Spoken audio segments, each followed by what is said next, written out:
Mr. Mitnick back here with you again for the Battle of Antietam. This is our second video for this week. This is going to be a very paramount video concerning one of the bloodiest days in American history, if you can believe it. One of the bloodiest days in American history. Let's take a look at it. So our big question and answer, well, how did Antietam foreshadow the high cost of victory in the Civil War?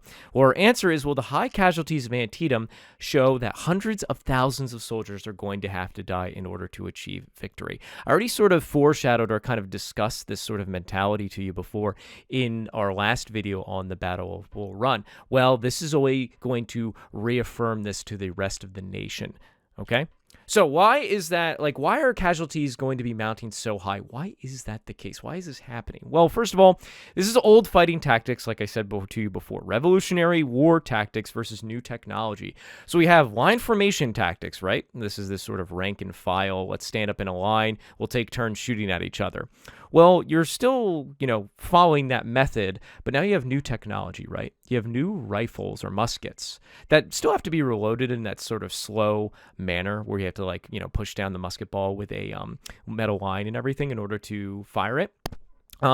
But these muskets now fire, rifles and mini balls, right? And what you see on that right-hand side there, and I'm going to circle this for you, these almost look like more modernized bullets, and that's because they are.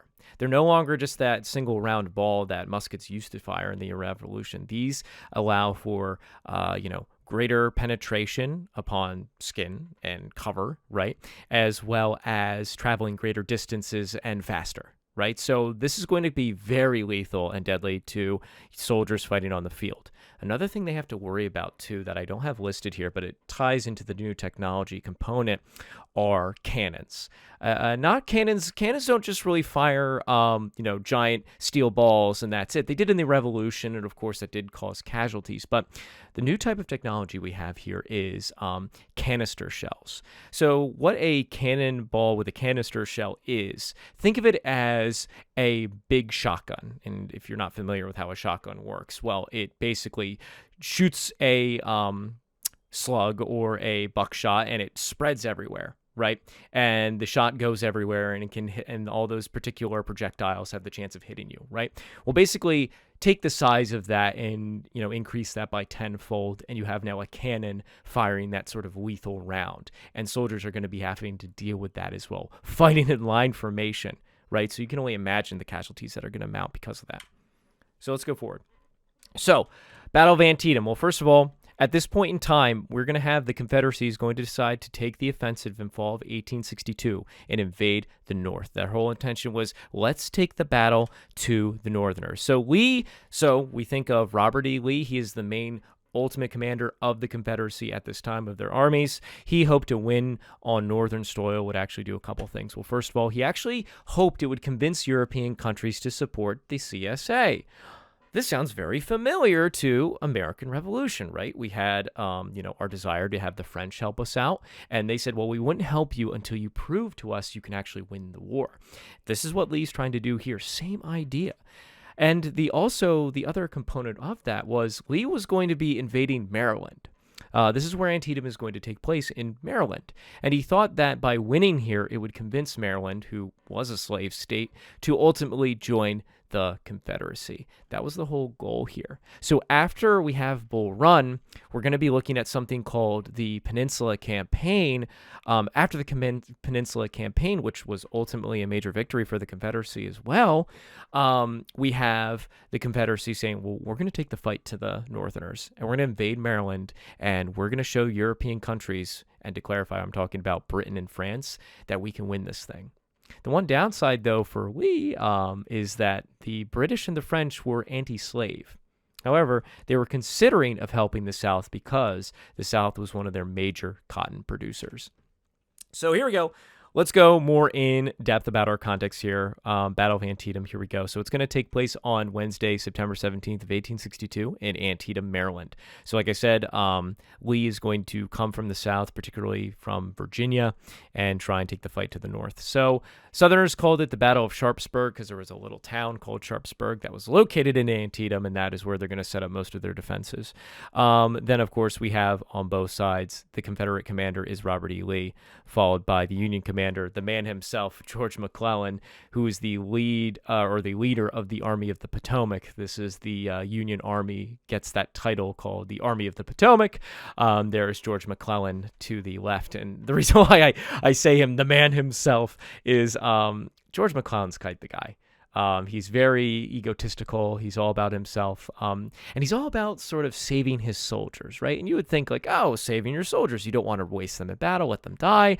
I want to save and protect them, right? Well, as a commander, that isn't always the best case, because if you're trying to win a war, some people are likely going to have to die, right? And McClellan doesn't really see that way through, and here's why. And I think these two images do a great job of describing McClellan as a whole. So first of all, I told you before about the failed Peninsula Campaign, right? Well, here it is on this map to the left-hand side, though. So the Peninsula Campaign, a little bit before the Battle of Antietam, was that McClellan was going to take the entire Army of Potomac down the Chesapeake Bay from Washington, D.C., so you can see, of course, that blue little line right there, and he was going to then take his forces close to the York River from the Chesapeake and basically go from the peninsula of the Chesapeake and land where he could then try and strike Richmond from the sea. Right? And he's going to try and do that, right? And about 7 days from June to July of 1862, McClellan overwhelmingly outnumbers Lee's soldiers, completely outnumbers them. And actually what he does is, before he lands his forces, he actually waits really at the base here, before, right around like where the James and York River kind of are, right over here. And he waits, and he's like, well, I don't really want to commit myself. I'm worried that if I commit myself, the Confederates are going to be ready for us. And by him waiting, he lets Lee set up defenses, right?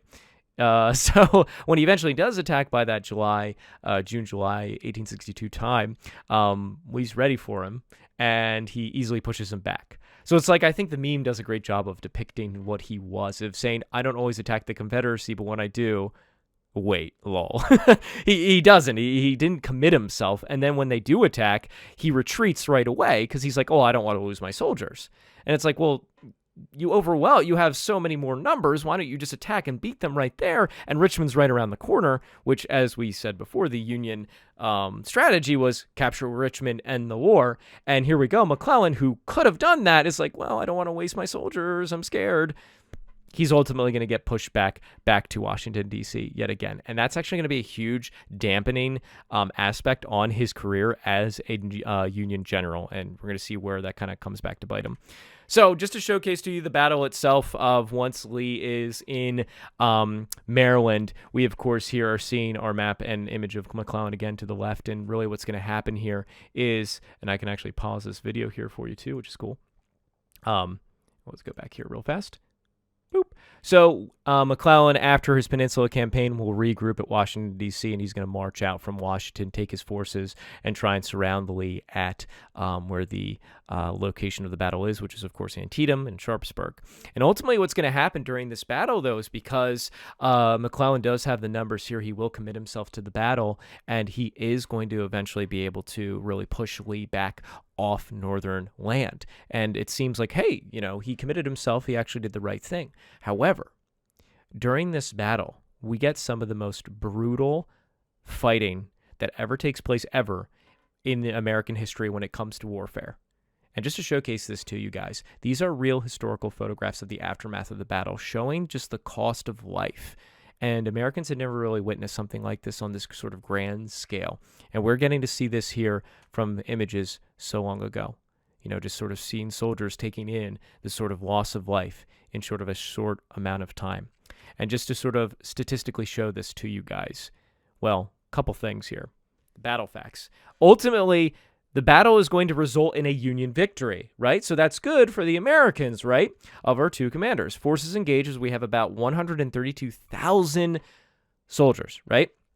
Look at the total casualties in just a single day. This is just one single day. We have about 22,000 casualties in a single day, right? And we have almost about over 4,000 Americans killed in a single day. Let's compare these statistics to you guys. In almost a single day, we have about 3,500, I said almost about 4,000 of soldiers, Americans killed in one day. Let's compare that to about 8 years of the American Revolutionary War fighting. Now, at the end of the Revolution, we had about 50,000 dead, but most of that was because of disease, right? And that only led up to about 68,000 or so in 8 years of fighting. This is a single day of fighting. You can just see the sort of carnage that we're getting because of this. And then if you look at the Iraq and Afghanistan wars that have been going on for 12 years, right? 12 years, we only have just broke in the amount of 5,000. Yes, it is, of course, no matter the numbers of who these are people's families, these are people's friends, and so forth. This is all very saddening to see these numbers, right? But to know that we have carnage at this level in just a single day of battle, oh my goodness, you can only imagine what's going to come and what the casualties are going to be like once this conflict's over, okay? So what is the aftermath of this battle? Well, first of all, Lee is going to withdraw from the north on September 18th of 1862. He's going to withdraw. Then, of course, we have Antietam hurts foreign policy for the South, well, because ultimately it was a loss. However, the interesting thing, though, about this is because at first glance, no one really knows who won the battle because there's just so many people that have died. But ultimately, Union forces will be able to march in and claim the land itself. So it hurts the foreign policy for the South because Britain and France hold off supporting the Confederacy after this defeat. They feel like, well, you can't really win this thing, so we're not going to really help you. And also, it didn't really sit too well with them that they weren't cool with slavery. Both countries had outlawed it at this point in time. They were not in favor of that policy, but of course, they did rely on the economics of the South for their cotton. McClellan is going to win the battle, so he kind of like redeems himself. It's like, yay, I win. But the thing is, critics say, and Lincoln in particular says he could have won far more. McClellan lets Lee run away. And really all of his fellow generals and Lincoln are like, why didn't you chase him? You could have chased Lee down and his army and beaten them right then and there, meaning Richmond would have been completely open for you to take, which you could have originally have taken earlier in the year, but you didn't because you held back. And of course, Lincoln's going to fire McClellan because of that. Even though McClellan won the Battle of Antietam, he's going to, of course, fire him because, look, you could have done more than this. You missed your opportunity. This has already happened more than once. And this is actually going to really tick off McClellan, so much to the point that when Lincoln is up for re-election in 1864, McClellan is going to try and run against him. So that will be fun. Something we'll talk about next week. But who is Lincoln going to replace him with? Well, it's going to be a man by the name of General Ambrose Burnside as commander of the Army of the Potomac. And Burnside, it's funny because he really lives up to his name, and let me show you why. Look at those sideburns. Nothing's cooler than having a set of sideburns that forms into your mustache, let me tell you. Any sort of historical photo that you look at from the Civil War, you got to give credit to these men's facial hair. They really rock the beards, let me tell you. Anyway, we press forward. So let's continue on with the aftermath of the Battle of Antietam. So afterwards, of course, we're going to have at the turn of the year in 1863, Lincoln will issue the Emancipation Proclamation. This is a very important speech he gives, a document as well, and we'll be looking at that in our subsequent video. Very important. And then, of course, both armies continue to see how bloody the war is going to be. Why is that? Well, we have, of course, our old fighting tactics. We got line formation. They're still fighting in this line formation. Revolutionary war tactics of rank and file versus new technology, like I said, in the more intense muskets as well as cannons, right? So we have both fundamentals, both aspects going to be leading to this sort of summary. Old tactics plus new tech equals epic carnage. And it's just not going to stop there at Antietam. It's going to keep going further. And we have to keep in mind, guys, this war is going to go all the way into 1865. So you can only imagine if we got about 3,500 people dead in a single day, you can only imagine what it's going to end up amounting to as the war comes to its close. But we still have a long way to go before that.